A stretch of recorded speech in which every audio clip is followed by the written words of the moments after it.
요한계시록 3장 1절입니다. 요한계시록 3장 1절부터 6절까지 저희는 한 절씩 교독하시겠습니다. 신약 페이지 401쪽입니다. 사대교회의 사자에게 편지하라. 하나님의 7영과 7표를 가지신 이가 이르시되 내가 너의 행위를 아노니 너가 살았다 하는 이름은 가졌으나 죽은 자로다. 너는 일깨어 그 남은 바 죽게 된 것을 굳건하게 하라. 내 하나님 앞에 내 행위에 온전한 것을 찾지 못하였노니 그러므로 너가 어떻게 받았으며 어떻게 들었는지 생각하고 지켜 회개하라. 만일 일깨지 아니하면 내가 도둑같이 이르리니 어느 때에 너에게 이를런지 너가 알지 못하리라. 그러나 사대의 그 옷을 더럽히지 아니한 자 몇 명이 너에게 있어 흰옷을 입고 나와 함께 다니리니 그들은 합당한 자인 영고라. 이기는 자는 이와 같이 흰옷을 입을 것이요 내가 그 이름을 생명책에서 결코 지우지 아니하고 그 이름을 내 아버지 앞과 그의 천사들 앞에서 시인하리라. 귀 있는 자는 성령의 교회들에게 하시는 말씀을 들을지어다. 이제 다시 말씀을 좀 짧은 말씀이니까 다시 한번 봉독하겠습니다. 천천히 생각하시면서 말씀을 읽으면서 들어와야 돼요. 말씀이. 그래서 일찍 오셔가지고 말씀을 읽고 좀 묵상하고 제가 이 주보에 올려드린 그거를 좀 읽어보시고 이게 예배를 준비하는 거거든요. 찬송하면서 특별히 우리의 마음을 올려드리는 거죠. 정말 예배가 주님께서 기쁘게 받으실 만한 예배가 되지 않으면 우리는 헛짓하는 거거든요. 그냥 시간 보내는 거예요. 시간. 그래서 정말 주님께서 기쁘게 받으시는 그런 예배가 되도록 철저하게 마음을 준비하는 게 필요하죠. 그래야 우리의 심령이 살아나서 주님께서 우리에게 소망하시는 그런 기쁘고 행복한 삶을 살아가게 되는 거예요. 다시 한번 마음을 들여서 주님의 말씀을 봉독하겠습니다. 사대교회의 사자에게 편지하라. 하나님의 7영과 7표를 가지신 이가 이르시되 내가 너의 행위를 아노니 너가 살았다 하는 이름은 가졌으나 죽은 자로다. 너는 일깨어 그 남은 바 죽게 된 것을 굳건하게 하라. 내 하나님 앞에 내 행위에 온전한 것을 찾지 못하였노니 그러므로 너가 어떻게 받았으며 어떻게 들었는지 생각하고 지켜 회개하라. 만일 일깨지 아니하면 내가 도둑같이 이르리니 어느 때에 너에게 이를런지 너가 알지 못하리라. 그러나 사대에 그 옷을 더럽히지 아니한 자 몇 명이 너에게 있어 흰옷을 입고 나와 함께 다니리니 그들은 합당한 자인 영고라. 이기는 자는 이와 같이 흰옷을 입을 것이요 내가 그 이름을 생명책에서 결코 지우지 아니하고 그 이름을 내 아버지 앞과 그의 천사들 앞에서 시인하리라.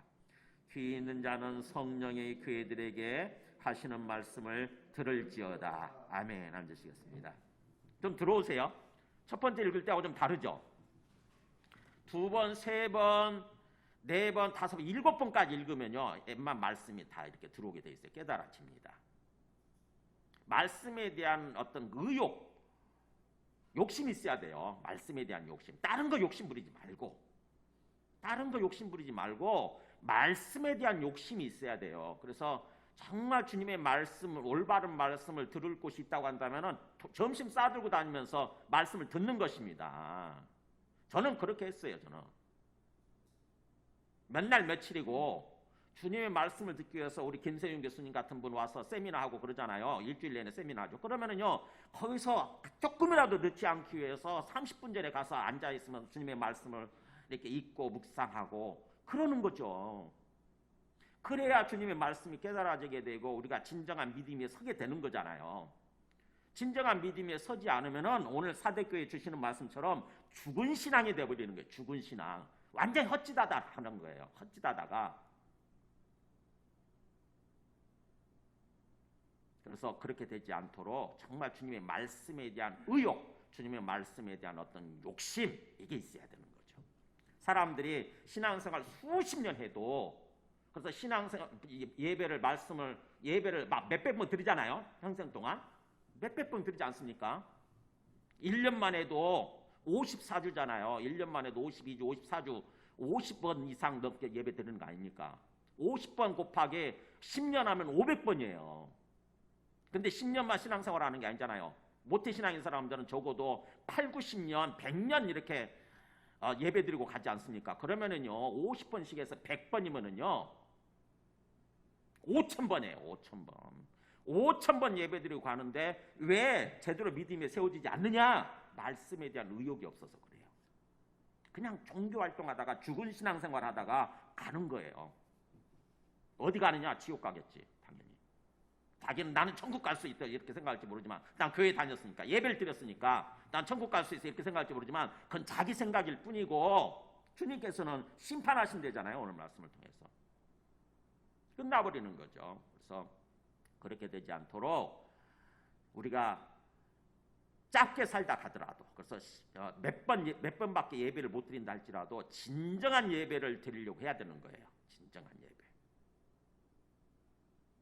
정말 주님께서 기쁘게 받으시는 진정한 예배, 우리의 심령이 살아있는 모습으로 우리의 심령을 주님 앞에 올려드리는 그런 모습으로 예배를 드리다가 가려고 해야 되는 거죠. 그래야 우리가 진정한 완전한 구원에 이르게 됩니다. 자, 오늘 말씀은 사대교회죠. 사대교회에게 주시는 말씀이에요. 사대교회는 우리가 다시 한번 요한계시록에서 어디 위치에 있다고 그랬죠? 항상 전체 성경은 그런 식으로 항상 기록을 하고 있어요. 성경은 항상 전체를 보여주고 그 다음에 세부적으로 들어가는 거거든요. 숲 전체를 보여주고 나서 세부적으로 들어가서 말씀을 전해주시는 것, 말씀을 기록하고 있거든요. 그렇기 때문에 우리도 항상 그런 방식으로 접근해야 돼요. 그래야 주님의 말씀을 제대로 깨닫게 됩니다. 길을 잃지 않고. 이단들은 길을 잃은 영혼들이에요. 전체를 살피지 않고 그냥 어떤 세부적인 그 속에 있는 어떤 나무나 풀 있잖아요. 이것만 집중적으로 들여다보다 보니까 말씀을 제대로 해석하지 않고 완전히 길을 잃어버린 영혼들이에요, 이단들은. 그래서 성경은 그런 식으로 전개하고 있지 않습니다. 항상 전체를 보여주고 그 다음에 세부적으로 들어가는 거죠. 요한계시록 9절부터 보여주세요. 이렇게 요한계시록 여기에 있죠. 지금 본 것, 지금 있는 일, 장차 될 일, 이렇게 기록하고 있는데, 요한계시록은 과거, 본 것, 지금 있는 일, 현재, 그 다음에 장차 될 일, 미래, 이렇게 과거, 현재, 미래 이런 식으로 해서 요한계시록이 전개되고 있는데, 지금 우리가 읽는 이 본문은 이거예요. 2장, 3장까지는 7교회 이야기는 지금 있는 일이에요. 지금 있는 일. 지금 교회의 현재 상태. 즉 교회는 우리 예수 믿는 사람들이라고 그랬어요. 우리 예수 믿는 사람들, 그리스도인들, 기독교인들, 그리스도를 한자말로 바꾸면 기독이에요. 기독. 그래서 그리스도교를 한자말로 바꾸면 기독교. 그래서 기독교인이다 그 말은 그리스도인들이다. 그리스도에게 속한 사람이다 이런 뜻이에요. 우리가. 그리스도에게 속한 사람들. 그게 그리스도인들이고 그 다음에 기독교인이 되는 거예요. 예수님을 믿고 사탄에게 속한 사람이 아니라 그리스도에게 속한 사람. 이게 그리스도인이란 뜻이에요. 근데 나는 그리스도에게 속한 사람이라고 생각하면서 사탄을 추종하면 안 되죠. 그잖아요. 많은 사람들 개념이 없으니까. 개념이 없고 그냥 습관적으로 왔다 갔다 하게 되면은 나는 기독교인이라고 그러면서 신분은 기독교인이라고 적지. 그러면서 실제 삶은, 생각하고 살아가는 삶은 사탄에게 속한 모습으로 사탄을 추종하는 거예요. 개념이 없어서 그래요. 개념이 없어서. 그래서 그렇게 되지 않도록 지금 현재 뭐예요? 교회라고 하는 것은 우리가 그 예수 믿는 기독교인들, 그리스도인들이고 그 교회의 현재 상태, 우리 예수 믿는 사람들의 현재 영적 상태, 이거를 보여주는 것이 바로 이 2장, 3장, 이 요한계시록 7교회 이야기예요. 7교회. 그 중에서 오늘은 이 사대교회인 거죠. 사대교회 그림을 보여주세요. 여기에요. 여기 에베소서부터 시작이죠. 에베소 교회, 서머나, 버가모, 두아드라, 사대. 그 다음에 이제 빌라델비아, 라오디게아 교회만 남아있는 거죠. 그래서 이 사대 5번째 교회, 사대 그림, 또 다른 그림 보여주실래요? 어디에? 여기잖아요, 여기. 그래서 여기서부터 시작해서 에베소, 서머나, 버가모, 두아드라, 사대. 그 다음에 빌라델비아, 여기 라오디게아. 다 이렇게 도로가 연결되어 있잖아요. 이 도로예요. 도로가 다 이렇게 연결되어 있는 거예요. 이렇게. 이 소아시아 지금 터키 지방이잖아요. 이 사대라고 하는 곳은 이 그 빌라델비아에서 가깝죠. 그래서 제가 자료를 찾아보니까 빌라델비아로 가는 어떤 길 중에 있는데 이 두아디라로부터 몇 킬로 정도 떨어져 있냐면은 48km. 48km면 여기서 수원까지가 48km 될라나? 그럴 것 같네요. 그죠? 이게 수지에서 수원까지 한 48km 되겠죠. 그죠? 좀 거기보다 조금 멀라나? 아, 그럴 수 있겠네. 오산까지 정도 되겠구나. 어쨌든 이렇게 그 정도 지점에 떨어져 있는, 그러니까 이 두아디라에서 여기서 그 정도 지점에 떨어져 있는 그런 곳인데, 중요한 것은 뭐냐면 이거를 좀 알 필요가 있어요. 옛날 니디아 왕국이라는 나라가 있었대요. 니디아라는 왕국이 있었는데 그 수도였답니다. 여기가 사대가 도시 수도였어요. 그러면서 이곳에서 우리 두아디라 교에서 그랬던 것처럼 여기도 역시 그런 어떤 양털 산업, 그 다음에 또 염색 산업, 양털을 가공하고 그 다음에 우리 비단을 만드는 거잖아요. 자주장사 그 누디아처럼 비단을 만드는 그런 염색 산업이 발달한 곳이에요. 그리고 그러다 보니까 이게 또 이 도로가 이게 굉장히 요충지 아닙니까? 그러니까 무역이 발달할 수밖에 없어요. 무역이. 그래서 어떻게 되죠? 그런 식으로 그런 것들이 발달하면 사람이 발달하고 무역이 발달하게 되면은 이 도시는 부자 도시가 되는 거예요. 부자 도시. 부가 축적이 되는 거예요. 부가. 그래서 큰 부를 축적한 도시였고 그 다음에 또 자연적으로 지리적으로 천연의 요새랍니다. 삼면이 절벽이에요. 옛날에 보면 도시들을 이렇게 평지에다 되게 세우지 않고 이렇게 보면 되게 산 위에다 세우는 거 아세요? 또 마을들이 산 위에 세워지는데 삼면이 절벽으로 딱 가로막혀 있어가지고 천연의 요새예요. 군사적인 요충지예요. 군사 요새. 그러다 보니까 어떻게 됩니까?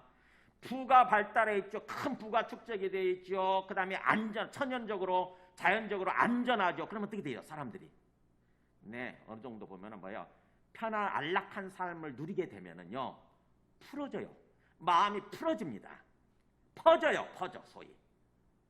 그래가지고 자연스럽게 이곳에 그때 당시에 또 여러 가지 신전들이 있게 마련 아닙니까? 여러 가지 다른 이방 어떤 그 귀신을 섬기는 그런 신전들이 당연히 여기도 많이 있었던 거죠.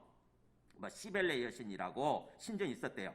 근데 그 신전이 얼마나 컸냐면은 에베소의 아데미 신전하고 거의 비슷할 정도로. 에베소 아데미 신전 제가 언젠가 보여드린 적 있어요. 엄청나게 큰 신전인데 그 신전과 거의 같을 정도로 큰 신전이 여기 있었대요. 사람들이 어떻게 되겠어요? 그 심령이 타락하고 부패할 수밖에 없어요. 부가 축적되어 있지요. 천연의 안전한 어떤 안전한 요새 같은 도시지요. 그 다음에 거기 신전은 또 큰 신전은 세워져 있죠. 어떻게 해요? 심령이 타락하고 부패하고 그렇게 되면 어떻게 해요? 삶이 타락하고 부패할 수밖에 없어요. 그래서 어떻게 됐느냐? 이 4대 지역 전체가 나중에 도덕적인 타락으로 완전히 어떤 죄를 짓고 막 그런 거죠. 도덕적인 타락과 부패로 망해버려요. 4대 도시 자체가 없어져 버립니다. 완전히 도시 전체가 몰락해버려요. 그런 곳에 있는 교회가 이 4대 교회예요. 그래서 그 배경을 우리가 생각하고 오늘 말씀을 읽으면은 그럴 수 있었겠구나, 그럴 수밖에 없었겠구나라고 하는 것을 우리가 깨닫게 되는 거예요. 4대 지역이라고 하는 곳이 그런 곳이었다고 한다면은 그곳에 세워진 교회, 즉 그곳 출신들의 사람들이 모이는 거잖아요. 그죠? 그 출신의 사람들이 모이는 게 그게 교회니까 그 신앙인들 그들도 자연스럽게 환경의 지배를 받아서 환경의 영향을 받아서 그 심령이 타락하고 부패할 수밖에 없는 거잖아요. 수지라고 하는 것이 이곳 생각해 보세요. 여기 있는 우리 교회는 수지 신봉동에 있어요. 수지 신봉동이 어떤 곳인지 아세요, 여러분? 신봉동 말 자체가 생각해 보세요. 뭔가 신봉동. 여기 이단 많습니다. 복음이 들어오기 전에 이상한 신을 섬기는 게 되게 많아요. 저 위에도 가면 절도 있잖아요. 특히 어디 서울에 가면 봉천동이라고 있어요. 아세요? 봉천동. 하늘을 떠받드는 동네, 그 봉천동 아닙니까?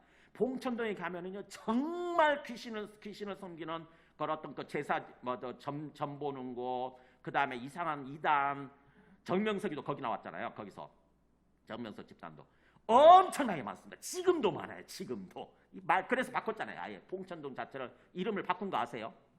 이름 바꿨어요. 봉천동이 아닌 이제는. 그러니까 동네 이름 따라가는 것 같아요. 하긴 사실 동네 이름을 지을 때 그 동네의 특성을 활용해서 특성을 이렇게 이렇게 받아줘서 이름을 되게 짓게 되는 거죠. 보면은 그 이름대로 사람들의 어떤 그 영향을 받고 따라가는 것 같아요. 그래서 우리 교회도 만만치 않은 위치에 있습니다. 만만치 않은 지역이 지금 소재에 있어요. 예수 믿는 사람들이 정말 제대로 믿는 사람들이 이곳에서 막 많아지고 막 그럴 수 있는 곳이 아니라 치열하게 영적 전쟁, 치열한 영적 싸움이 벌어지고 있는 지역이에요. 이 지역이 굉장히 어려운 어떤 그 지역입니다. 이 사대교회가 그랬다고 하는 거예요. 사대교회가. 그래서 이 배경 가운데서 이제 오늘 말씀 한번 보세요. 사대교회 사자의 편지하라. 하나님의 일곱 영과 일곱 뼈를 가지신 이가 이르시되. 하나님의 일곱 영. 일곱 영이 뭐죠? 하나님의 영인데 성령을 말하는 거죠. 근데 일곱 영, 일곱이라고 하는 숫자를 쓰는 이유는 뭐예요? 완전한 영이다, 충만한 영이다 이런 뜻이에요. 완전하게 갖춰져 있는 충만한 영. 그럼 하나님의 일곱 영과 일곱 뼈를 가지셨다. 이 말씀을 전해주시는 예수님이 그렇게 말씀하세요. 나는 지금 내가 일곱 영, 하나님의 일곱 영을 가지고 있고 일곱 뼈를 가지고 있다. 즉 다시 말하면 뭐예요? 하나님의 성령으로 충만해 있고 그 다음에 일곱 뼈는 교회를 의미하는 거잖아요. 교회를 내 손에 쥐고 있다. 즉 다시 말하면 교회가 살고 죽는 것이 주님 손 안에 달려있다고 하는 거예요. 교회의 운명을 쥐고 있다고 하는 거죠. 교회의 운명을. 그분이 지금 말씀을 하시는 거예요. 자, 하나님의 일곱 영은 어떤 역할을 하느냐? 제가 그게 바로 5장에 있으니까 5장 한번 보세요. 5장 6절 한번 보세요. 하나님의 일곱 영은 어떤 역할을 하냐면은 5장 6절 같이 읽어볼까요? 내가 또 보니 보좌와 네 생물과 장로들 사이에 한 어린 양이 서 있는데 일찍이 죽임을 당한 것 같더라. 그에게 일곱 뿔과 일곱 눈이 있으니 이 눈들은 온 땅에 보내심을 받은 하나님의 일곱 영이더라. 자, 하나님의 일곱 영은 누구라고요? 온 땅에 보내심을 받은 존재예요. 하나님의 영인데 하나님의 영은 하나님께서 온 땅, 모든 땅이잖아요. 세상 모든 땅에 하나님께서 보내시는 존재예요.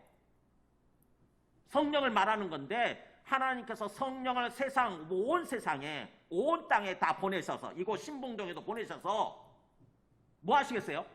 살피시는 것입니다. 성령을 통해서 다 살피시는 거예요. 지금 여기서 그러면 여기에 성령이 와 계실까 안 계실까요? 성령이 안 보이니까, 영이니까 안 보이지. 그러나 오늘 말씀대로 한다면 지금 이곳에 와 계시는 거예요. 바로 그 성령을 가지신 분, 하나님의 일곱 영을 가지신 예수님께서 저기 일곱 영을 통해서 성령을 통해서 세상을 살피시고 이 사대교회를 살피시는 그분께서 말씀하시는 거예요. 알고 계시는 거죠. 성령을 통해서 다. 그분께서 뭐라고 그러냐면은 자, 보세요. 내가 너의 행위를 아노니. 요한계시록은 항상 이렇게 주님께서 뭘 알고 계시다. 내가 알고 있다. 이렇게 시작을 하는 거예요. 주님께서 다 살피셔서 내가 너의 지금 영적 상태, 너의 영혼의 상태, 너의 신앙의 상태를 내가 지금 알고 있다. 그런 뜻이에요. 내가 너의 행위를 아노니. 행위가 뭡니까? 제가 주 본문에도 써놨을 거예요. works라고 돼 있잖아요. works. 즉 다시 말하면 믿음에 따른 삶의 모습이에요. 믿음에 따라서 행동하고 행위하고 살아가는 삶의 모습, works라는 그런 뜻이에요. 그러니까 내가 너의 행위를 알고 있다는 말은 내가 너의 삶을 좀 알고 있다 이런 뜻이에요. 내가 너의 삶, 믿음에 따라서 믿는다고 그러면서 어떤 식으로 삶을 살고 있는지 그 삶을 하나하나, 행동 하나하나를 내가 다 보고 알고 있다. 그러면서 뭐라고 하냐면은 너가 살았다 하는 이름은 가졌으나 죽은 자로다. 너의 삶을 보니까 너가 살았다 하는 이름은 가졌으나, 그러니까 명목상에 네가 기독교인이지만 그런 뜻이에요. 네가 분명히 예수님으로 말미암아 그 영혼이 살아나서 뭔가 영혼이 살아있는, 심령이 살아있는 기독교인인 거는 명목상으로 갖고 있는 거죠. 어디 가든지 나는 기독교인이에요, 나는 예수 믿는 사람이에요 라고 이렇게 말은 하는데 사실은 하나님의 관점, 하나님의 기준으로 볼 때는 죽은 자다라는 것이 죽은 자다. 죽은 신앙이다. 죽은 신앙. 네 영혼이 죽어 있어. 그냥 교회를 왔다 갔다 할 뿐이지 너의 심령에 진짜 하나님의 영과 함께하고 하나님과 함께 동행하는 그런 삶을 사는 것이 아니라, 새로운 생명의 삶, 영적인 삶을 살고 있는 것이 아니라 사실은 죽어 있어. 세상 사람들과 똑같아. 죽은 사람들, 세상 사람들 다 영이 죽어 있거든요. 영이 죽어 있습니다. 그런 사람들하고 똑같다라고 지금 진단하시는 거예요, 사대교회. 왜 그랬을까요? 아까도 얘기했던 것처럼 사대교회는 안락하거든요. 부자들이고 천연의 요새 가운데 있고, 그러니까는 구태여 뭐예요? 하나님 잘 믿을 필요성을 못 느끼는 거예요. 우리가 보면은 우리 70년대 80년대 가난하던 시절은 얼마나 하나님 찾았을 거잖아요. 얼마 하나님 찾고 막 새벽기도 그렇게 열심히 나오고, 수요기도에 그 다음에 또 뭐예요? 또 금요 철야기도 빠지지 않고, 심지어는 주일날 예배 2번 드렸잖아요. 오전 예배 드리고 저녁 예배 드리고 하루 내내 교회에서 살았거든요. 근데 뭐예요? 우리가 좀 먹고 살만해지면서 90년대 들어서 조금 부유해지면서 하나님에 대한 어떤 중요성, 하나님에 대한 필요성이 별로 사라져요. 별로 없어요. 아파트 한 2-3채 갖고 있으면은요, 하나님 없어도 될 것 같거든요. 마음이 배부르는 거죠. 심령에 기름기가 끼어가지고 쫙쫙 흐릅니다. 심령이 가난해졌는데 심령이 부유해지는 거죠. 지금 사대교회가 그런 모습인 거예요. 내가 너의 행위에 너의 믿음에 따른 삶을 알고 있노니, 너가 살았다 하는 이름은 가졌는데, 너가 명색이 기독교인인 건 맞는데, 어디 가서 난 기독교인이다 라고 이렇게 자랑을 하는데 사실은 죽은 자로다. 그러면서 2절 뒷부분도 보세요. 내 하나님 앞에 너의 행위에 온전한 것을 찾지 못했다, 이런 말 나오잖아요.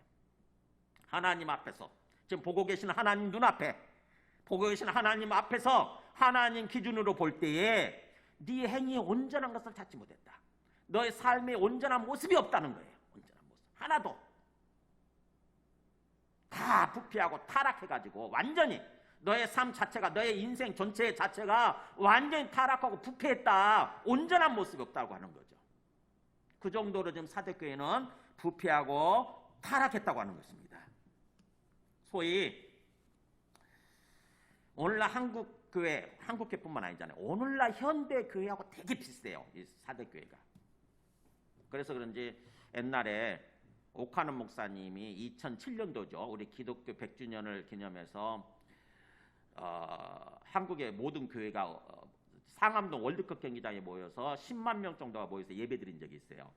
제가 우리 부서 사람들을 데리고 와서 섬겼는데, 그때 오카는 목사님 이 말씀을 가지고 복음을 전했어요. 말씀을 전했어요. 이 사대교회 이야기를 가지고. 그때 엉엉 우셨어요. 엉엉 우셨어요. 그냥 한국교회가 느껴지는 거죠. 한국교회 영적 상황이 사대교회하고 똑같이 느껴지는 거예요. 정말 제 인상적으로 남았어요. 제가 죄인입니다 그러면서, 저부터 죄인입니다, 제가 죄인입니다 그러면서 막 가슴을 치면서 그렇게 우셨어요. 소위 사대교회는 경건의 모양은 있지만 경건의 능력은 없는 그런 교회였던 거예요. 경건의 모양, 신앙적인 모습은 좀 기독교인의 모습은 있었지만 진정한 기독교인의 삶의 모습은 없는 그런 교회였던 거죠. 우리가 디모데후서 3장 보면은, 3장 1절 보면은, 말세가 되면은 이런 식으로 사람들이, 예수를 믿는 사람들임에도 불구하고 기독교인임에도 불구하고 이런 식으로 사람들이 삶을 살게 될 거다라고 사도 바울이 예언해 놓고 있는 말씀이 있어요. 이게 세상 사람들의 모습이 아닙니다. 예수 믿는 종교인들, 기독교인들의 모습이에요. 보세요. 너는 이것을 알라. 말세에 고통하는 때가 이를 거다. 말세에 이런 식으로 삶 때문에 우리의 영혼이 고통받는, 정말 고통을 느끼는 그런 때가 올 텐데, 보세요. 사람들이 자기를 사랑하고, 하나님 사랑, 이웃 사랑이 아니라 자기 사랑이에요. 자기 사랑하고, 그 다음에 돈을 사랑하고, 자기 자랑하는 거죠. 그 다음에 자기를 자꾸 영광을 드러내려고, 자기를 높이려고 교만하고, 비방하고, 부모의 거역하고. 요즘 부모를 거역한 정도가 아니죠. 요즘 부모 죽여요. 부모 거역하고, 감사할 줄 모르고, 거룩하지 않고, 무정하고, 원통함을 풀지 않고, 모함하고, 절제하지 못하고, 사납고, 선한 것을 좋아하지 않고, 배신하고, 조급하고, 자만하고, 쾌락 사랑하기를 하나님 사랑하는 것보다 더하며. 엄청나죠? 기독교인이지만 이런 삶을 살게 될 거라고, 이런 사람들이 나타날 거라고 그러면서 그 다음에 보세요. 같이 읽어볼까요? 경건의 모양은 있으나 경건의 능력은 부인하니 이 같은 자들에게서 너가 돌아서라. 네. 자, 이 말씀을 보면 앞에 있는 사람들이 세상 사람들만을 얘기하는 게 아니라 우리 예수 믿는 기독교인들의 모양을 얘기하는 거라고 알 수 있죠. 그죠? 문맥상. 경건의 모양은 있어요. 교회는 다녀. 기독교인이래, 자기가. 교인이래. 근데 뭐예요? 경건의 능력. 에이, 그냥 그렇게 신앙생활 제대로 해봤자 무슨 소용이 있겠어? 그냥 흉내만 내고 다니는 거지. 왔다 갔다 하면 되는 거야, 그냥. 그러면 죽어서 천국 간다는데 뭐. 이렇게 경건의 능력을 부인해버리는, 진정한 참된 신앙생활의 능력을 그냥 부정해버리는 그런 사람들이 있을 거라고 하는 거죠. 많이 나타날 때래요. 그러면은 그런 사람들로부터 어떻게 해야 되냐? 그런 사람들 만나게 되면 같이 교제하고 같이 연합하고 그러지 말고 어떻게 해요? 돌아서라 그래. 돌아서라. 그래야 너도 산다. 그 사람들은 어차피 죽을 판인데, 어차피 완전히 몰락하고 멸망할 판인데 괜히 따라갈 필요가 없는 거죠. 그런 사람들에게서 돌아서라. 단호하게 돌아서라 이거예요. 단호하게. 너라도 살아야지. 너라도. 이게 사도 바울이 말세가 되면 이런 식으로 교회가 이렇게 진행되고 펼쳐질 거라고 하는 것을 예언해 놓고 있는 거예요. 얼마나 참 두렵습니까? 그대로 이루어져 가고 있는 걸 보면 두렵잖아요. 이렇게 보면은. 예수님도 말씀하셨어요. 마태복음 7장 21절 23절에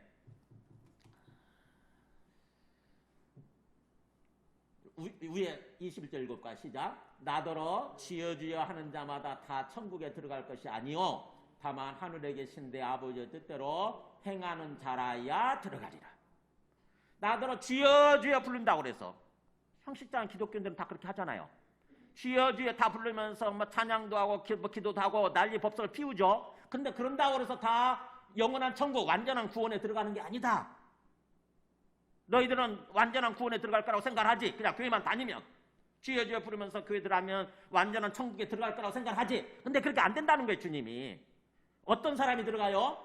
하늘에 계신 아버지의 뜻대로 행동하는 사람, 사는 사람이라야 들어가라. 그러니까 우리가 진정한 믿음이 있다고 한다면 우리 삶이 바뀌어야만 돼요. 바뀌게 돼 있어.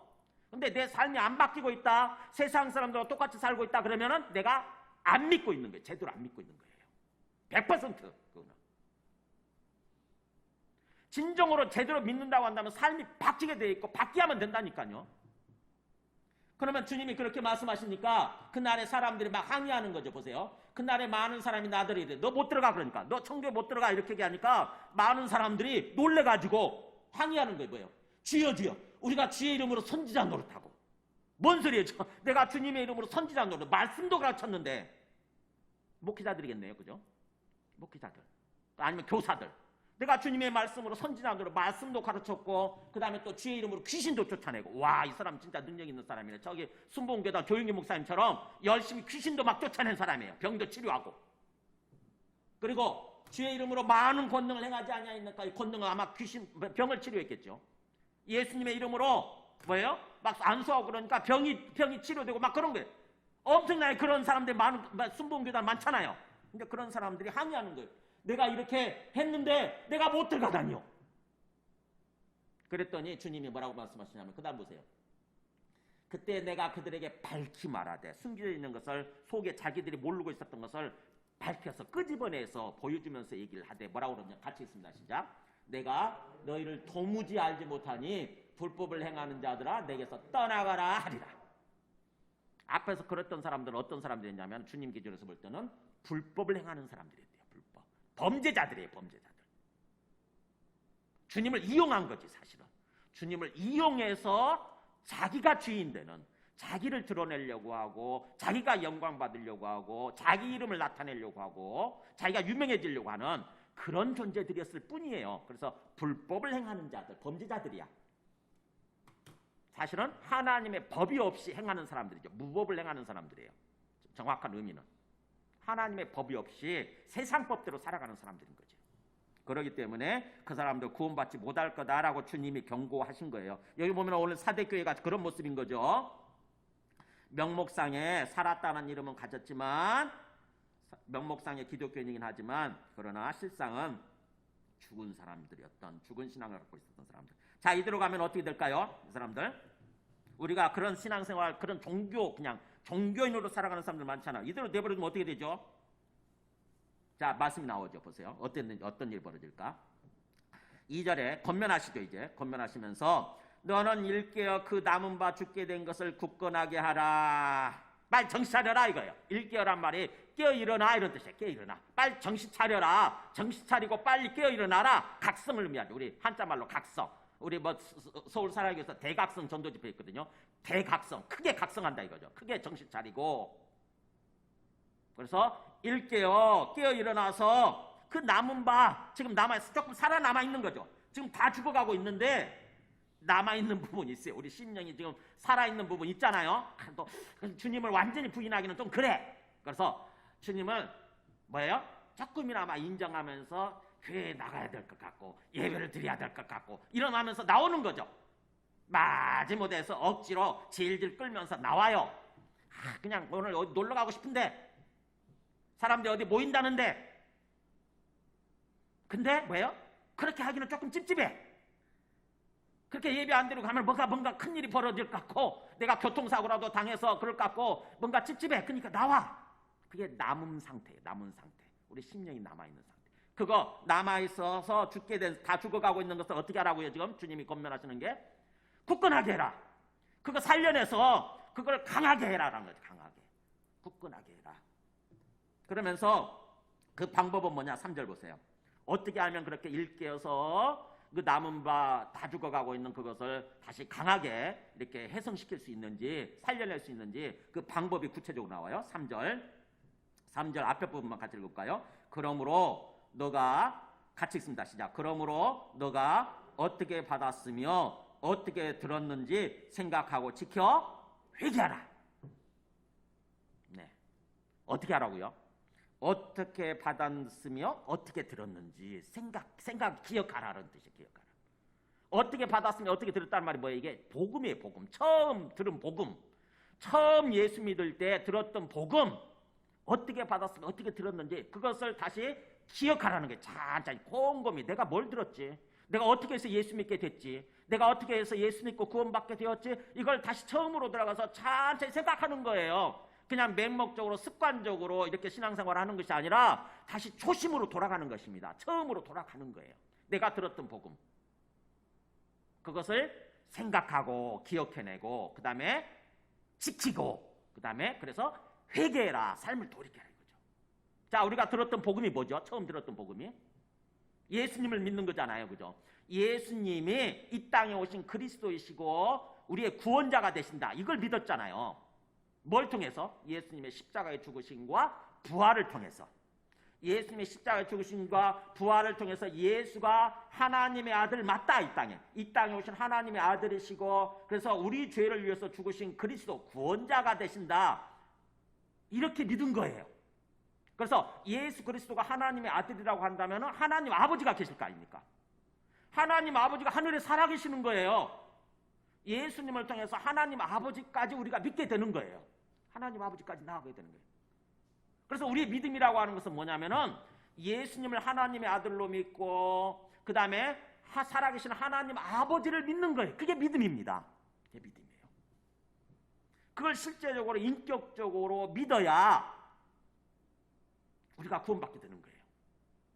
내 앞에 살아계신 과거에 2000년 전에 존재했다더라 하고 하는 그런 존재가 아니라 과거에 계셨지만 지금도 내 앞에 살아계시는 하늘에 살아계시는 예수 그리스도와 그 다음에 하나님 아버지를 인격적으로 믿고 다가가는 거. 항상 그분을 의식하는 거죠. 그분을 의식하고 그래서 주님을 경외하는 삶을 사는 거. 그게 믿음이에요. 두려움과 떨림으로 주님을 경외하는 삶을 사는 거. 하나님의 통치를 받으면서 하나님 나라의 삶을 사는 거. 하나님 나라가 통치라고 그랬잖아요. 하나님 나라, 하나님의 통치.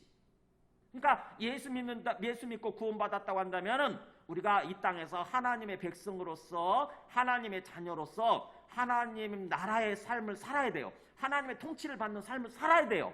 그게 복음이야. 그게 우리가 받고 들었던 거예요. 그걸로 돌아가는 것입니다. 습관적으로 신앙생활을 하는 것이 아니라 맞다. 예수님이 이 땅에 오신 하나님의 아들이시고 주님이시고 그리스도이시고 지금 우리 앞에 살아계시지. 그리고 예수님을 통해서 하나님 아버지가 지금 또 하늘에 살아계시고 우리의 온 세상을 지으신, 우리에게 생명을 주신 하나님이시지. 이거를 믿는 거예요. 그걸로 돌아가는 것입니다. 그래서 하나님의 통치를 받는 삶을 살려고 하는 거예요. 지금 그 얘기예요. 그 얘기. 너가 어떻게 받았으면 어떻게 들었는지 다시 처음으로 돌아가서 천천히 기억하고 그 다음에 이제 그대로 지키는 거죠. 그 사람대로 사는 거예요. 하나님 통치를 받는 삶을 사는 거예요. 그러면서 회개하는 거죠. 회개예요. 그게 회개가 그냥 마음으로만 말로만 아이고 잘못했습니다. 이게 회개가 아니에요. 삶을 돌이키는 거예요. 회개입니다. 유턴하는 거. 내가 잘못된 방향으로 가고 있었네. 내가 잘못된 삶을 살고 있었네. 어떻게 해야 됩니까? 운전을 하고 가다가 내가 지금 잘못된 방향, 정반대 방향으로 가고 있다고 깨달았으면 어떻게 해요? 빨리 돌아서야 돼. 빨리 유턴해서 다시 돌아와야 돼. 회개예요. 회개. 하나님께 돌아오는 것입니다. 하나님께로 돌아와서 하나님이 가르치시는 방향으로 하나님과 함께 삶을 살기 시작하는 거, 그게 회개예요. 그게 구원이에요. 구원. 지금 그렇게 권면하는 거죠. 그러므로 너가 어떻게 받았으며 어떻게 들었는지, 즉 들었던 복음을 찬찬히 생각하고 지켜서 회개하라. 만일 그런 식으로 해서 깨어나지 않으면 어떻게 됩니까? 만일 깨지 않으면 내가 도둑같이 이르리니. 도둑같이란 말은 몰래 이른다는 뜻이 아니에요. 갑자기 이른다는 뜻이에요. 갑자기. 도둑이 갑자기 드는 거잖아요. 그러는 것처럼 갑자기 내가 너에게 오리니, 이 말이니 어느 때에 너에게 이르렀는지 너가 알지 못하리라. 그러니까 이게 주님의 재림을 의미하기도 하고, 사실은 이 문맥에서는 뭐예요?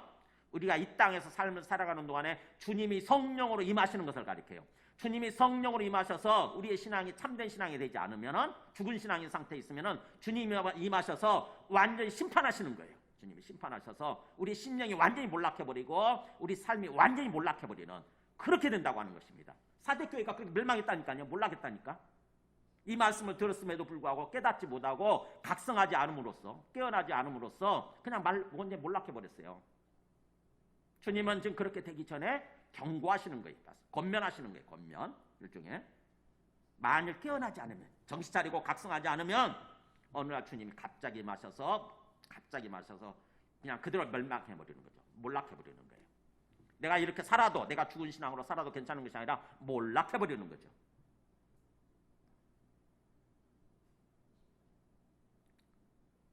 그래서 주님께서 마태복음 24장에도 보면은 똑같은 말씀을 주님이 직접 해주신 적이 있어요. 마태복음 복음서를 얘기할 때 이렇게 보면은 여기 위에 읽어볼까요? 시작. 깨어있으라. 어느 날에 너희 주가 임할런지 너희가 알지 못함이니라. 언제 주님이 임할지 모르니까. 그러면서 너희도 아는 바니 만일 집주인이 도둑이 어느 시각에 올 줄 알았더라면, 도둑 드는 게 언제 몇 월 며칠 몇 시에 올 줄 알았으면 누가 그거 용납하겠어요? 몽둥이 들고 야구 방망이 들고 기다리고 있겠지. 그렇잖아요. 그런 것처럼 도둑이 어느 시각에 올 줄 알았다면 깨어있어 그 집을 뚫지 못하게 하였으리라. 그러겠죠? 그러므로 밑에 읽어볼까요? 이러므로 너희도 준비하고 있으라. 생각하지 않은 때에 인자가 오리라. 너희가 미처 예상하지 못했던 때 갑자기 주님이 오셔서 심판하시게 되고 멸망해버리는, 우리의 삶이 멸망하고 우리의 가정이 멸망하고 우리의 자녀들이 멸망한다고 생각해보세요. 우리 죽은 신앙 때문에, 그냥 종교활동하는 정도에 머물고 있기 때문에 그렇게 우리의 심령이 심판받아서 멸망하고, 그래 우리 삶이 멸망하게 되는 거죠. 그런 거 느끼지 않습니까? 나중에 주님 재림하셔서만 심판하시는 게 아니고 이 땅에서부터 그게 일어난다니까요.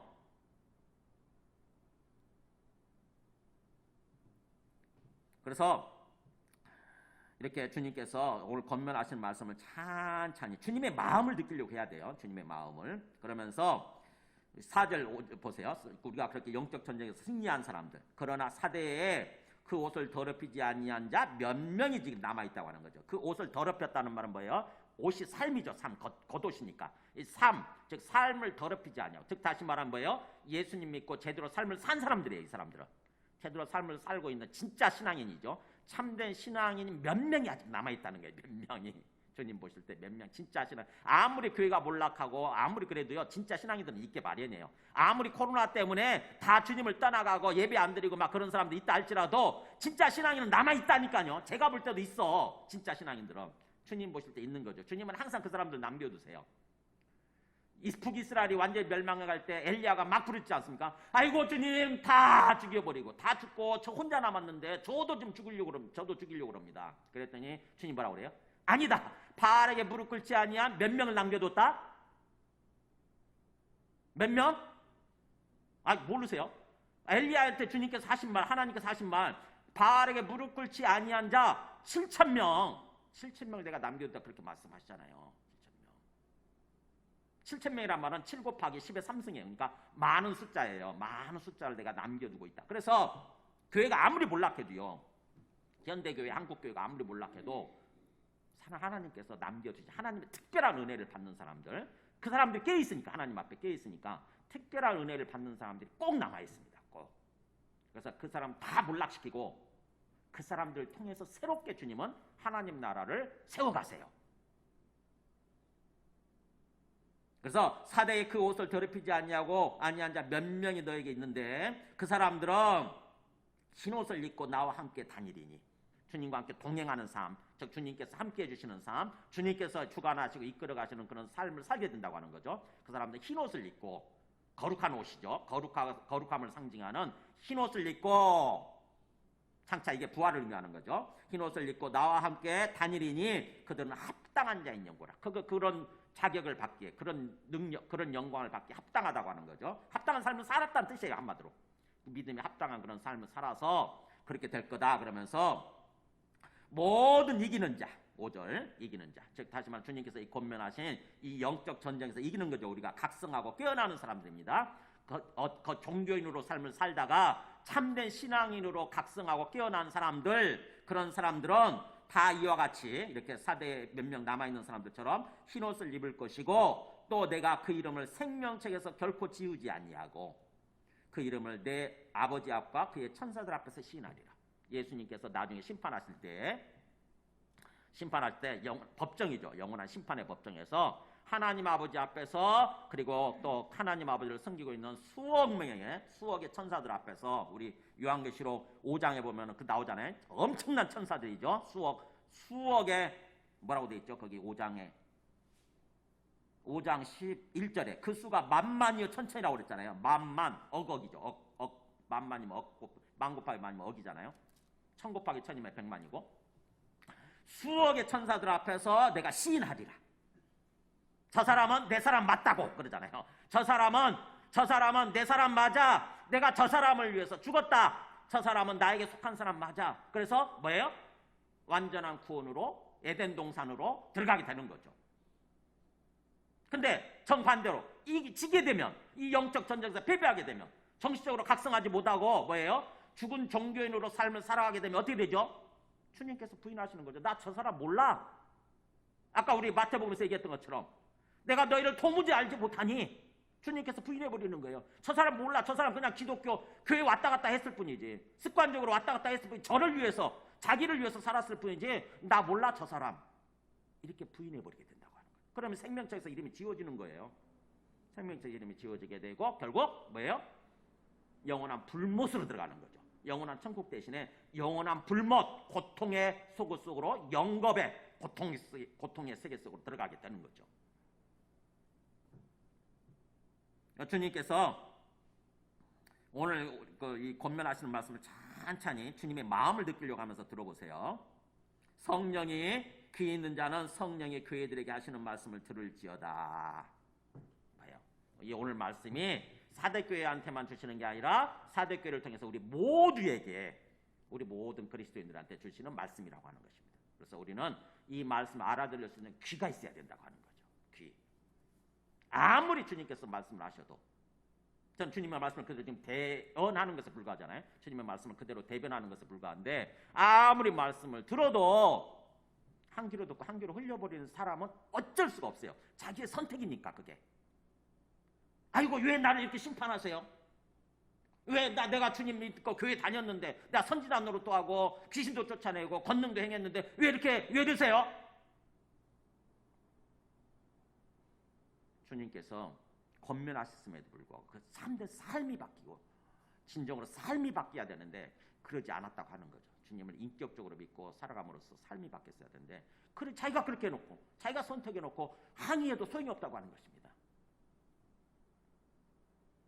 자, 말씀을 정리합니다.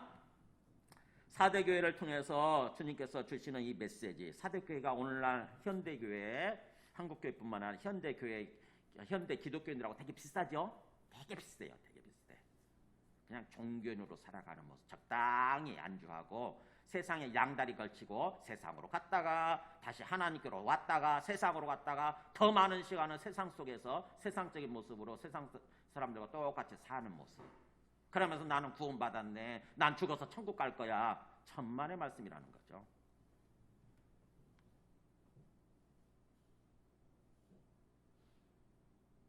명목상으로 기독교인은 맞지만 실상은 그 영혼이 죽어있는 교회, 죽어있는 그리스도인들, 죽어있는 신앙인들, 이거를 말씀한다고 하는 것입니다. 그래서 삶이 부패하고 심령이 부패하고 타락하고, 그래서 삶이 뭔가 이렇게 타락한 모습, 그대로 가면은 주님께서 이 땅에서부터 우리가 살아가는 동안에 주님이 오셔서 심판하시게 되고 우리의 삶이 완전히 몰락하게 된다고 하는 것입니다. 자, 오늘 말씀을 통해서 정말 우리가 어떻게 해야 되냐, 다시 한번 그 주님께서 권면하시는 거 3절을 꼭 생각하셔야 돼요. 그러므로 너가 어떻게 받았으며 어떻게 들었는지 생각하고 지켜 회개하라. 네, 우리 정말 내가 들은 복음으로 다시 돌아가는 것입니다. 처음 들었던 복음. 복음이 뭔가를, 복음 자체를 모르는 사람들이 있어. 복음 자체를 몰라. 성경이 복음에 관한 책인데, 기쁜 소식 복음에 관한 책인데, 복음이란 말은 쓸 줄 알지만 복음의 내용을 몰라. 복음이 뭐예요? 어디에 있어요? 그 말 자체를 몰라. 우리 교회 전도사 제가 뽑을 때에 전도사 후보생들 이렇게 와서 물어요. 제가 복음이 뭐예요, 전도사님? 그러면은 어디에 그 말씀 나와 있으면 눈만 끔뻑끔뻑해. 이게 상황이에요. 이게 현실이에요. 신학을 한다고 하는 전도사 후보생이 복음이 뭔지를 몰라. 어디 나와 있는지 몰라, 그 복음 자체가. 우리 아까 제가 보여드렸던 디모데후서 그 3장 말씀의 연장선상에서 한번 보여드릴까요?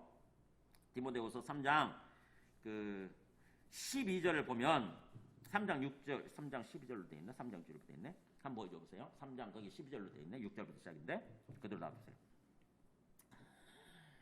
아까 사도 바울이 그 맥락에서, 아까 경건의 모양은 있지만 경건의 능력은 없는 사람들이 많을 거다, 그 맥락에서 예를 들어줘요.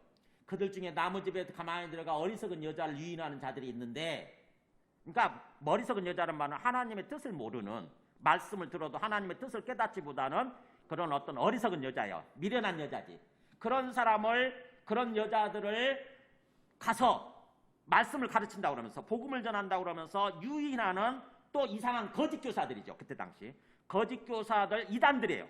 거짓 교사들이 있는데, 그렇게 되다 보니까 그 여자는 죄를 중히 지고 죄를 무겁게 지고, 그 말이죠. 죄를 무겁게 지고 여러 가지 욕심에 끌린 바 되어서 그 사람들로부터 항상 배워. 거짓 교사들을 통해서 말씀을 배워. 복음을 들어. 근데 끝내 진리의 지식에 이를 수 없느니라. 진정한 진리를 가르쳐주는 지식까지는 이르지 못한다고 하는 거죠. 거짓 교사들한테 배우는 거니까. 거짓 목자들한테 거짓된 복음을 들은 거니까. 그래서 얀네와 얀브레가 모세를 대적한 것 같이, 얀네와 얀브레가 누군지 아세요? 혹시 아는 사람? 네, 얀네와 얀브레는 성경에 없습니다. 여기만 나오고 구약에 없어요. 모세를 대적했다는데 구약에 안 나와. 근데 어디 나오냐면은 구약을 번역을 하고 구약을 주석을 단 탈굼 성경이라는 게 있어요. 탈굼, 아람어 성경. 아람어 성경에 이 사람이 나와. 얀네와 얀브레가 누구냐? 이 사람들이 모세가 바로 왕을 찾아가서 빨리 우리 이스라엘 백성, 하나님의 백성들을 빨리 풀어줘라, 우리가 나가겠다 그럴 때에 바로가 동원한 사람들이 있어요. 뭐 하나님이 계신다고 웃기지 마라 그러면서 바로를 섬기는 마술사들 있잖아요. 마술사들을 불러가지고 그들을 통해서도 기적을 보여줘요. 그랬던 사람이 얀네와 얀브레예요. 우리 잠깐 어디 나오냐면은 출애굽기 7장에 나오죠. 출애굽기 7장 11절에 얘기 나와요. 보면은 바로도 현인들과 마술사들 부름에 그 애굽 요술사들도 그들의 입술로 그와 같이 행하되 각 사람이 지팡이를 던짐에 뱀이 되었어. 그러니까 모세가 먼저 지팡이를 딱 던졌더니 뱀이 되죠. 살아있는 뱀이 꿈틀거리는 뱀이 돼. 그랬더니 바로도 그까짓 것 같고 그러면서 옆에 있는 마술사들 동원해가지고 마술사들도 똑같이 행하는 거예요. 그래서 각 사람이 지팡이를 던지면 뱀이 막 돼버리죠. 그랬더니 아론의 지팡이, 아론의 지팡이, 모세가 뭐 아론을 통해서 던지게 만들었잖아요. 그 아론의 모세 지팡이가 그들의 지팡이를 삼키니라. 그러니까 모세가 만들어낸 뱀이 뭐예요? 바로가 만들어낸 뱀들을 다 삼켜버리는 그런 모습으로 되는 거죠. 그때 여기에 있었던 그 요술사들 있잖아요. 마술사들 바로의 이 사람들 중에 얀네와 이 사람들이 나오는 거죠. 보면은 얀네와 얀브레. 자, 다시 아까 그 말씀으로 돌아가서 그랬던 사람들처럼 이렇게 얀네와 얀브레가 그렇게 모세를 대적했다가 하나님을 대적한 거죠. 하나님을 대적하다가 망한 것처럼 그들도 진리를 대적하니 그들은 누구겠어요? 여기 유인하는 자들, 거짓 교사들, 오늘날 거짓 목자들, 복음을 잘못 전해주는, 거짓된 복음을 전해주는 사람들. 그들도 진리를 대적하니 이 사람들은 그 마음이 부패한 자요, 심령이 부패했어요. 그리고 믿음에 관하여서는 버림받은 자들이라. 버림받았대요. 믿음이 깨졌어요. 믿음이 진정한 믿음 가운데 있는 게 아니라 깨져버린 사람들, 버림받은 사람들이에요. 그러다 보니까 어떻게 됩니까? 나중에 그들이 또 그 다음에 그러나 그들이 더 나아가지 못할 것, 앞으로 진행이 안 돼요. 더 나아가지 못할 것은 저 두 사람, 얀네와 얀브레죠. 그 사람들이 이렇게 망한 것처럼 그들의 어리석음이 드러날 것입니다. 무릇 그리스도 예수 안에서 경건하게 살고자 하는 자는 다 박해를 받으리라. 진정으로 참된 신앙생활을 하고자 하는 사람들은 박해를 받으리라. 그러면서 같이 있습니다. 13절 14절 시작. 악한 사람들과 속이는 자들은 더욱 악하여져서 속이기도 하고 속기도 하나니 그러나 너는 배우고 확신한 일에 거하라. 뭐예요? 세상은 앞으로 어떻게 진행이 됩니까?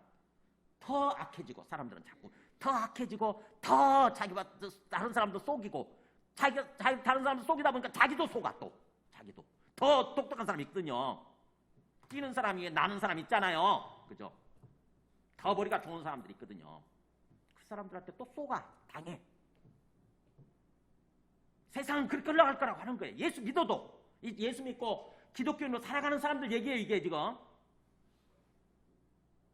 그러나 뭐예요? 사도 바울이 디모데한테 권면하는 게 너는 그러나 너는 배우고 확신한 일. 이게 복음이잖아요. 이게 복음. 배우고 확신한 일. 복음에 확실하게 거하라. 거한다는 말이 사는 거잖아요. 그냥 지식으로만 알고 있어라가 아니라 뭐예요? 실제 삶을 살아라 이거예요. 복음 들은 대로 받은 대로 확실하게 말씀대로 삶을 살아라. 이 권면이에요. 그래서 우리가 진정으로 복음을 알고 진정으로 믿음이 어떤 것인가 알고 또 진정으로 구원이 어떤 것인가를 알고 제대로 신앙생활을 해야 돼요. 믿음은 뭐죠? 살아계신 하나님을 믿는 것. 내 앞에 지금 하나님이 살아계신다 이걸 믿는 거. 구원은 뭐죠? 내가 하나님의 백성으로서 하나님의 통치를 받는 삶을 살아가는 거. 하나님께 돌아와서 하나님과 함께하는 삶을 살아가는 거. 이게 구원이에요. 그러다가 나중에 영원한 구원, 완전한 구원에 이르게 되는 거. 그러니까 이 땅에서 하나님의 통치를 받는 삶을 살지 않으면 구원받았다고 할 수가 없는 거예요. 죽어서 천국 간다 이런 식으로만 알고 있으면 안 되는 거죠. 구원은 하나님께 돌아와서 하나님과 함께하는 삶, 소위 요한복음식으로 말하면 뭐예요 그게? 영생의 삶을 살아가는 거. 항상 하나님을 의식하고 베드로전서 3장 12절에 항상 주님의 눈은 우리 보고 계신다잖아요. 주님의 눈은 의인을 향하시고 그에게는 의인의 간구에 기울이시되. 주님은 보고 듣고 계신데 우리를 지금 이걸 의식하는 거. 그래서 히브리서 3장 12절에 믿음이라고 하는 게 뭐예요? 히브리서 3장 12절 우리 밑에 읽어볼까요? 믿지 아니하는 악한 마음을 품고 살아계신 하나님에게서 떨어질까 조심하라. 믿지 아니하는 악한 마음. 불신앙은 뭐냐? 살아계신 하나님으로부터 관계가 끊어지는 거예요. 떨어지는 거예요. 반대로 믿음은 뭐예요 그러면은? 살아계신 하나님께 붙어있는 거. 살아계신 하나님께 붙어있는 거. 코람데오예요. 코람데오. 종교개혁자들이 부르셨던 하나님 앞에 서 있는 거 항상. 그래서 빌립보서 2장 12절 사도 바울이 뭐라고 권면합니까? 밑에 읽어볼까요? 시작. 항상 복종하여 두렵고 떨림으로 너의 구원을 이루라. 항상 복종하여 말씀에 순종해서 그리고 두렵고 떨림으로 우리의 심령이 하나님 앞에 나가는 두렵고 떨림이 있어야 돼. 항상 경외라고 그래. 경외 한자말로 하나님을 경외하는 마음이 있어요. 그게 있어야 건강한 거예요. 살아있는 거야. 우리 마음이 만판이면 안 돼. 그냥 내 마음대로 내 욕심대로 내 육신을 따라서 살아도 내가 구원받는 것처럼 천만의 말씀이에요. 두렵고 떨림이 있어야 돼. 하나님 앞에 나올 때 항상 옷깃을 여미고 마음의 옷깃을 여미고 두렵고 떨림으로 주님 앞에 나아가는 거, 그리고 주님 앞에 항상 주님 앞에서 그렇게 삶을 사는 거. 그럴 때 너희 구원, 완전한 구원을 이루라 이 말이잖아요.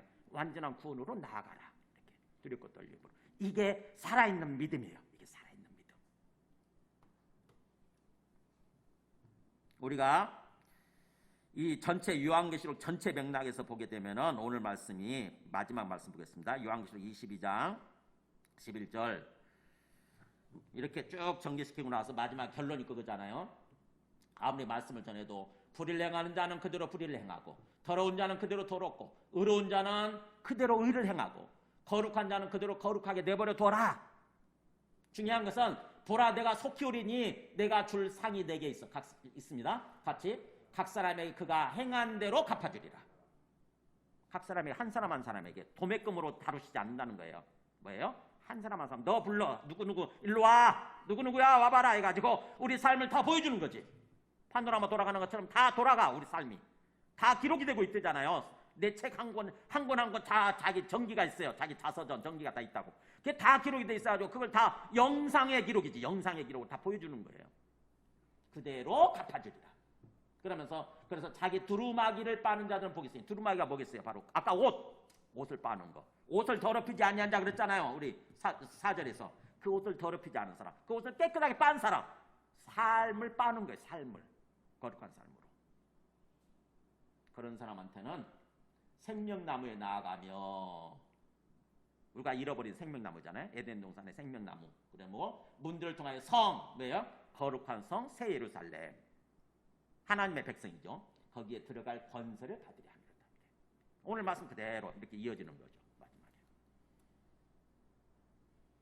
그러나 아무리 말씀을 들어도 그 다음 말씀 마지막 이렇게 되죠.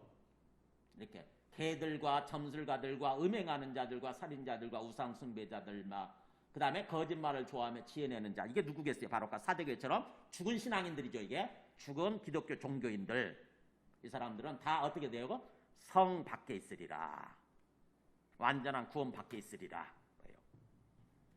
그래서 오늘 말씀을 천천히 이렇게 한번 들은 말씀 다 들었으니까, 예배 한번 드렸으니까 끝 이렇게 하지 마시고 반복해서 말씀을 들으시고, 반복해서 최소한 3번 정도는 반복해서 들으시고 생각을 할 줄 알아야 돼요. 그래야 바뀝니다. 그래야 우리 생각이 바뀌고 의식이 바뀌어야 우리 삶이 바뀌어요. 그래야 주님께서 우리에게 바라시는 참으로 기쁘고 행복한 삶을 살아가게 되는 거예요. 이 땅에서부터 우리 몸도 건강해지고 우리 삶이 형통하게 되고 기쁘고 행복한 삶을 주님께서 우리한테 주기를 원하시거든요.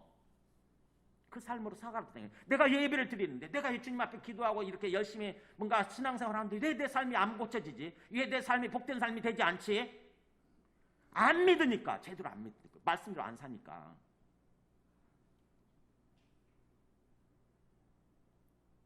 항상 완전한 구원, 우리가 궁극적으로 나아가야 되는 완전한 구원, 에덴 동산 들어가는 거죠. 지금 그 완전한 구원의 관점에서 말씀을 보시기 바랍니다.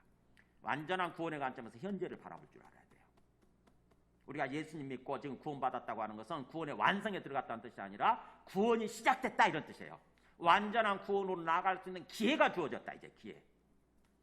그런 뜻이에요. 하나님의 백성이 되었다. 하나님의 자녀가 되었다. 우리가 하나님께 돌아와서 하나님과 함께하는 삶을 살기 시작했다. 이런 뜻이에요. 근데 그거를 제대로 살지 못하고 그냥 놓쳐버리게 되면은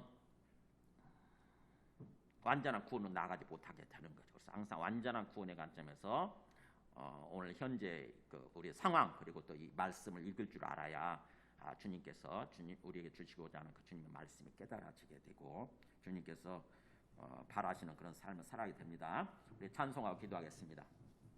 찬송가 190장. 아까 성령의 문제죠. 말씀을 제대로 행함으로써